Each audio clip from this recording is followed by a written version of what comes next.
Good morning बच्चों। बेटे जैसा कि जानते हैं कि अब हम लोगों के एग्जाम ओवर हो गए हैं एंड क्लासेस अगेन स्टार्ट हो गई हैं। तो हम लोग बोर्ड के हिसाब से पढ़ते हैं और हम लोगों बेटा इकोनॉमिक्स का एक नया टॉपिक स्टार्ट करते हैं, क्योंकि बेसिकली हम लोगों का जो हिस्ट्री है वो लगभग ख़त्म है। बस नेशनलिज्म इन यूरोप का कुछ पोर्शन छूटा हुआ है बीच बीच का, वो मैं कवर करूँगा। और इसके बाद हिस्ट्री आपकी पूरी ख़त्म है। हिस्ट्री में आपके 3 चैप्टर हो चुके हैं और तीनों ही चैप्टर कंप्लीटेड हैं, और nationalism in India, nationalism in Europe और making of the global world. इस तरीके से पॉलिटिकल साइंस में आपके 3 चैप्टर हो चुके हैं, और एक आपका पावर शेयरिंग, दूसरा फेडरलिज्म और तीसरा पॉलिटिकल पार्टीज। ये 3 चैप्टर आपके ख़त्म है। एक दो चैप्टर छोटे छोटे बचे हुए हैं। और इसके बाद ज्योग्राफी में आपके बेटा 3 चैप्टर हो चुके हैं, एक रिसोर्स एंड डेवलपमेंट, एक agriculture and life science of national economy. ये 3 चैप्टर आपके कंप्लीटेड हो चुके हैं। केवल आपका mineral and energy resource and industrialization 2 chapter बचे हुए हैं। और ज्योग्राफी का ये और हिस्ट्री पूरी तरीके से लगभग खत्म है। टॉपिक के हिसाब से खत्म है, बस कुछ पार्ट ऑफ चैप्टर छूटे हुए हैं, तो उन्हें हम कवर कर लेंगे। They will be completed. तो बहुत जल्दी हम लोगों का कोर्स सब कवर में है। वैसे भी काफ़ी कोर्स कट जाने की वजह से थोड़ा सा काफ़ी रिलैक्स है इस साल। 30% का कोर्स लगभग आपका अप्रॉक्स कर चुका है, तो that's why reason it is very relaxable. तो आज हम लोग बेटा इकोनॉमिक्स से स्टार्ट करते हैं, और इकोनॉमिक्स का एक नया टॉपिक स्टार्ट करते हैं। इजी है, इम्पोर्टेंट भी है। Money and credit. क्या स्टार्ट करते हैं बच्चों? मनी एंड क्रेडिट से स्टार्ट करते हैं। Money and credit, money and credit नाम का टॉपिक स्टार्ट करते हैं। तो important topic is this that what is money and what is credit. And जब मनी नहीं था तब क्या था, क्योंकि स्टार्टिंग में तो मनी नहीं था, स्टार्टिंग में तो आरबीआई नहीं थी। तो बच्चों मनी क्या होता है? It is a medium of exchange. Money एक मीडियम ऑफ एक्सचेंज होता है which decide the value of any materials. So money can be decided, money can be explained just like as a medium of the exchange. आज money की importance है बेटा। Money किसी भी country की money की अपनी खुद की कोई इम्पोर्टेंस नहीं है, क्योंकि its importance is authorised bye the government of that country. 2000 rupees का नोट नकली असली लगभग एक ही जैसे होता है, लेकिन नकली की कोई कीमत नहीं है। वो 2 रुपये का भी नहीं है, 10 रुपये का भी नहीं है 2000 का note.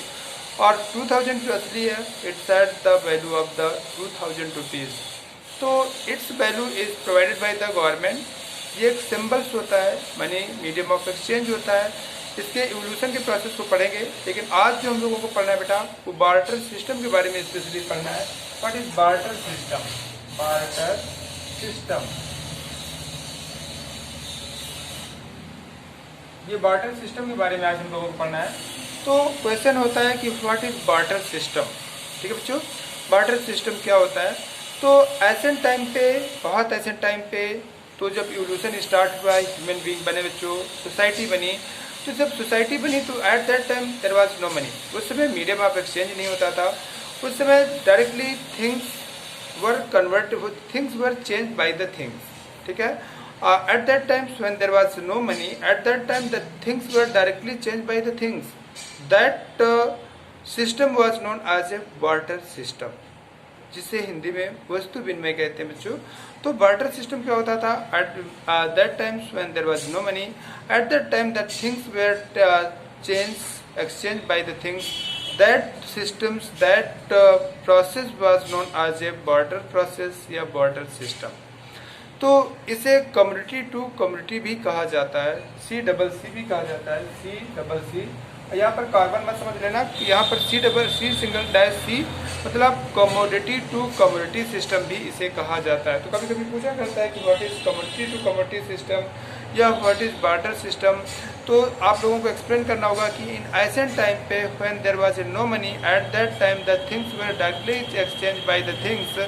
That was known as a barter systems, and in barter system में there was no medium of exchange, कोई medium of exchange नहीं होता था।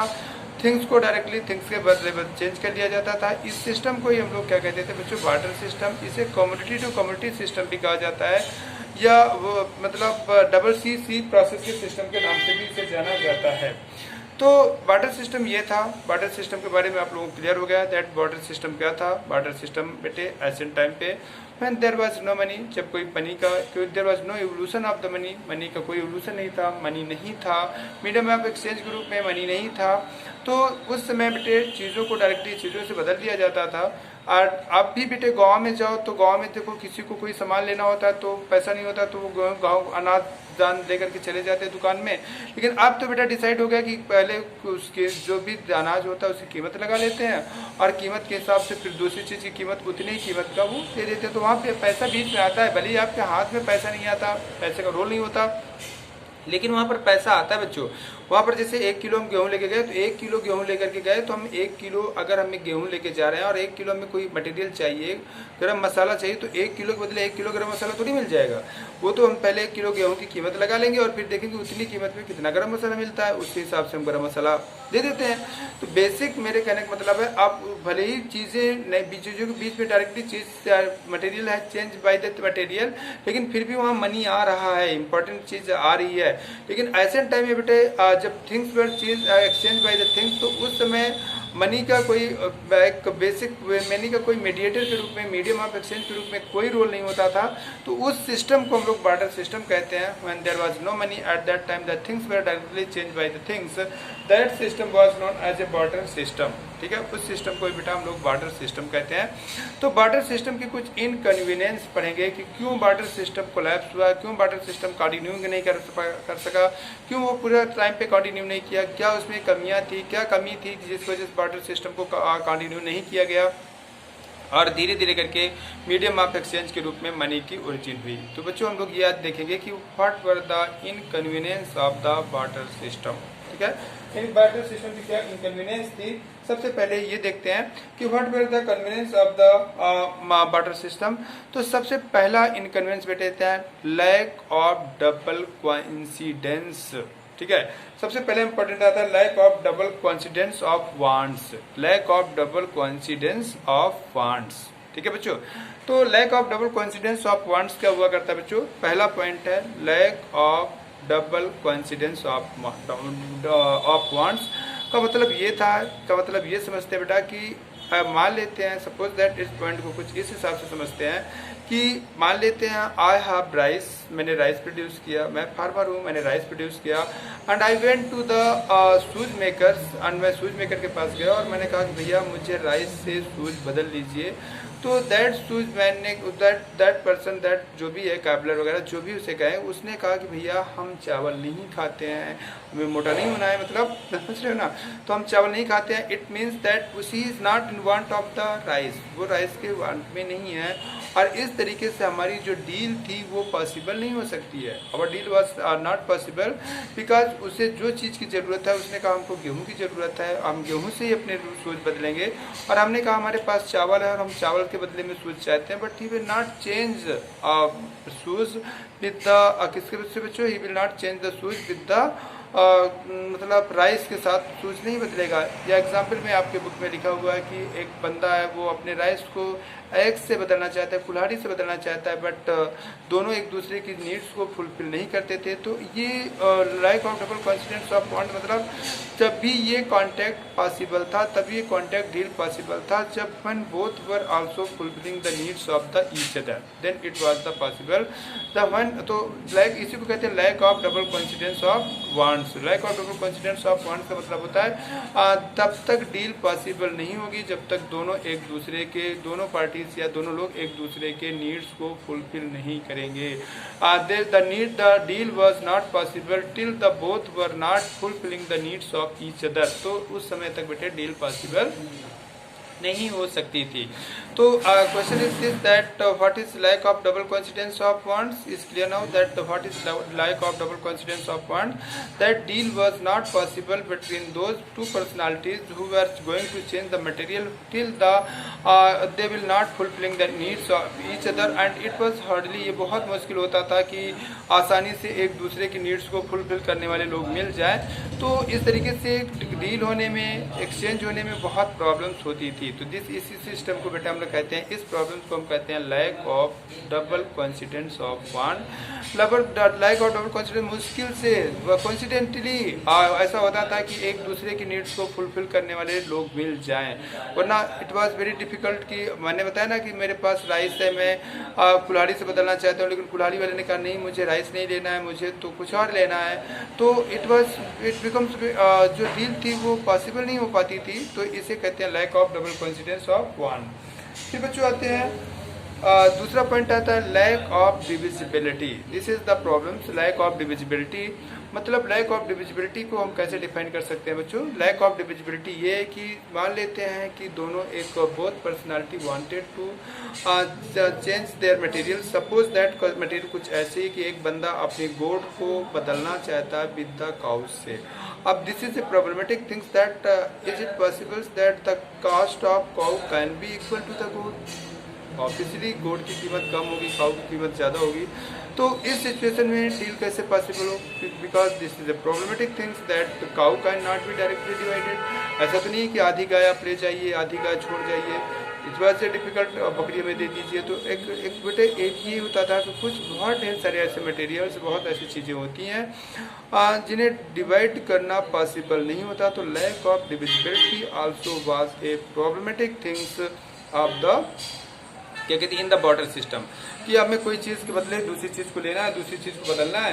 But it was not possible because कि हम कैसे उसे कैसे चेंज कर सकते हैं? बिकॉज हमको तो एक ऐसे मटेरियल की मतलब बदले में था ना कि इट बिकम्स वेरी डिफिकल्ट कि how buffalo can be change या cow can be change with the goat. Goat से हम कैसे बकरी को बदल सकते हैं, गोट को कैसे हम भैंस से बदल सकते हैं? बिकॉज भैंस की कीमत ज़्यादा होगी, बकरी की कीमत कम होगी। तो इस तरीके both materials are not divisible. तो ये भी एक प्रॉब्लमेटिक थिंग थी, lack of divisibility of the. इसके बाद बच्चों lack of the common values of lack of the common measure of values. ये भी एक प्रॉब्लमेटिक थी, lack of the common values of measure of the values. मतलब ये था कि बेटे इट विल श्योर कि वैल्यूज किसी भी मटेरियल की घटती बढ़ती रहती है, फ्लैक्चुएट करती हैं। फॉर एग्जाम्पल के तौर पर I am telling to you कि मान लेते हैं हमको क्या कहते हैं, हम चावल की कीमत, चावल की मार्केट या कोई भी चीज़ की मार्केट में स्कैर्सिटी हो गई तो इस चीज़ की वैल्यू बढ़ जाएगी। अब this is a problematic things की कितनी बढ़ जाएगी, हर चीज़ के कंपेयर में उसकी कितनी कंपेयर बढ़ जाएगी। हमें गेहूं से चावल बदलना है तो कितना लेना है हमें, अगर गेहूं से बदलना है या हमें अदर मटेरियल से बदलना है या हमें ग्राम से बदलना है, तो हम कितना ग्राम देंगे कि हमें इतना चावल मिले। तो दैट वाज ये भी एक बड़ा वैल्यू थी कि वैल्यू को मेजर करना एक बहुत बड़ा डिफिकल्ट वर्क था। इसके बाद बच्चों this was a problem of storage, कि अगर हम प्रॉब्लम ऑफ स्टोरेज का मतलब है कि अगर हम अपने प्रॉफिट को स्टोर करना चाहते हैं तो how we can store the material, how can we can store our income. For example के तौर पर I am telling to you कि एक पर्टिकुलर बंदा यक्स है और वो एक कारपेंटर है और उसने अपने प्रॉफिट को अपने एक फर्नीचर के रूप में स्टोर करना स्टार्ट किया और फर्नीचर के रूप में स्टोर करता रहा बट तो उसका स्टोरेज बेकार हो जाएगा बिकॉज एक दिन दीमक लगेगा और उसका पूरा स्टोरेज खत्म हो जाएगा। तो आज जैसे है तो आज तो बेटा हम स्टोर कर सकते हैं मनी को स्टोर करने का एक अच्छा तरीका साधन है, हमारे पास बैंक है, बैंक में हम जाकर के स्टोर कर सकते हैं। तो उस समय बेटे इनकम को किस फॉर्म में स्टोरेज किया जाए, that was a problematic things. ये भी एक बहुत ज़्यादा प्रॉब्लमेटिक थिंग्स थी कि कैसे मतलब इनकम को कैसे अपनी इनकम को कैसे how we can also store our incomes. This was also a क्या कहते हैं। अब इसके बाद बेटा deferred of payments, difficulties of different payment. For example के तौर पर in which form the payment of a particular service should be paid, किस फॉर्म में पेड किया जाए और उस फॉर्म में पेड किया जाए तो किस अमाउंट में पेड किया जाए। That was a problematic things कि कैसे मान लो कोई बार कोई हमें सर्विस दे रहा है, किसी भी तरीके की सर्विस दे रहा है तो उसको हम क्या पेमेंट करें, कितने हिसाब से पेमेंट करें, क्या फिक्स पेमेंट होना चाहिए, कितना अमाउंट में कोई मटेरियल दें, गेहूँ दें तो कितने केजी दें, चावल दें तो कितने केजी दें। That was a very difficult thing and difficult in the exchange of the services. तो इस तरीके से बच्चों हम कहें कि बार्टर सिस्टम में काफ़ी इनकन्वीनियंसेस थी। तो हम पढ़ रहे थे बार्टर सिस्टम के इनकन्वीनियंसेस, जिसकी वजह से बार्टर सिस्टम बेटा एलिमिनेट हुआ, वरना बार्टर सिस्टम अपने आप में चलता रहता। तो आज भी वो किसी न किसी रूप में कहीं ना कहीं किसी न किसी सोसाइटी में बेटे जिंदा है। तो लेकिन मेरे कहने का मतलब है कि स्पेशली वो एक बार्टर सिस्टम के रूप में लगभग एक सिस्टम के रूप में लगभग बार्टर सिस्टम की वैल्यू खत्म हो चुकी है मार्केट में। आज भी जहाँ पर जिंदा है बेटे, जहाँ पर लोग करते हैं, वहाँ पर मनी एक मीडिएटर का काम करता है, बीच में आता है वैल्यू डिसाइड करने के लिए कि इस पर्टिकुलर मटेरियल की वैल्यू कितनी है, और जो बंदा पर्टिकुलर चाह रहा है कितने अमाउंट में इस वैल्यू को फुलफिल कर देगा। तो वहाँ मनी आता है, भले ही वो एक हार्ड कैश के रूप में नहीं, भले ही वो एक हार्ड कॉपी के रूप में नहीं, लेकिन मनी इज प्रेजेंट देयर, ठीक है, टू डिसाइड द वैल्यू। तो एक बहुत बड़ा फंक्शन मनी का वैल्यू डिसाइड करना भी होता है। वो हम जब मनी अभी पढ़ेंगे, इवोल्यूशन ऑफ मनी और मनी के फंक्शन को पढ़ेंगे, तब we will explain about that. तो आज हम लोगों का जो मेन टॉपिक है, एक इम्पॉर्टेंट टॉपिक है, कभी बहुत ज़्यादा पूछा जाता है कि what is barter system, what is commodity to commodity systems and what was the main inconveniences of the barter system. तो हम लोगों ने पढ़ा बच्चों कि बार्टर सिस्टम क्या हुआ करता है। बार्टर सिस्टम क्या होता है कि जब एशियन टाइम पे जब कोई भी क्या कहते हैं मीडियम ऑफ एक्सचेंज नहीं हुआ करता था, तो उस समय क्या होता था, चीज़ों को डायरेक्टली चीज़ों से बदल दिया जाता था। Things were directly change by the things in the society. उस सिस्टम को हम लोग बार्टर सिस्टम कहते थे। उस सिस्टम को कमोडिटी टू कमोडिटी सिस्टम भी कहा जाता था, या क्या कहते हैं डबल सीसी सिस्टम के नाम से भी, C-C सिस्टम के नाम से भी जाना जाता था, मतलब कमोडिटी टू कमोडिटी सिस्टम के नाम से भी जाना जाता था। बार्टर सिस्टम में काफ़ी कुछ ढेर सारी डिफ़िकल्टीज़ थी, ढेर सारी मतलब डिफ़िकल्टीज़ थी, जिसकी वजह से इंपॉर्टेंट क्वेश्चन बनता है कि what is barter system and what were the main inconveniences of the barter system. तो बार्टर सिस्टम में ढेर सारी इनकन्वीनियंसेस थी, प्रॉब्लम थी।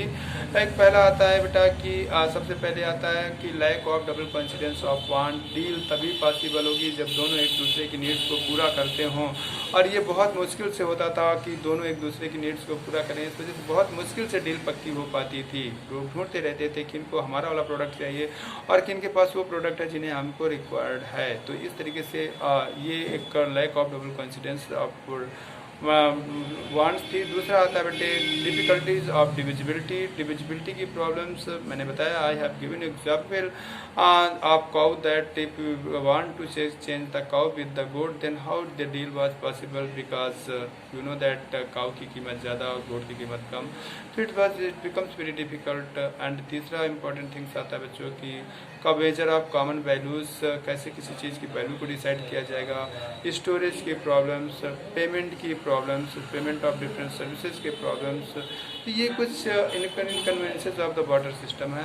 बड़ा क्वेश्चन आता है बेटे, 5 नंबर का क्वेश्चन आता है। इस वजह से सीरियसली इसे पढ़ते हैं कि बार्टर सिस्टम क्या था and what were the main inconveniences of the barter system. Okay बच्चों, आगे का पार्ट हम आगे की वीडियो में। Okay, thank you.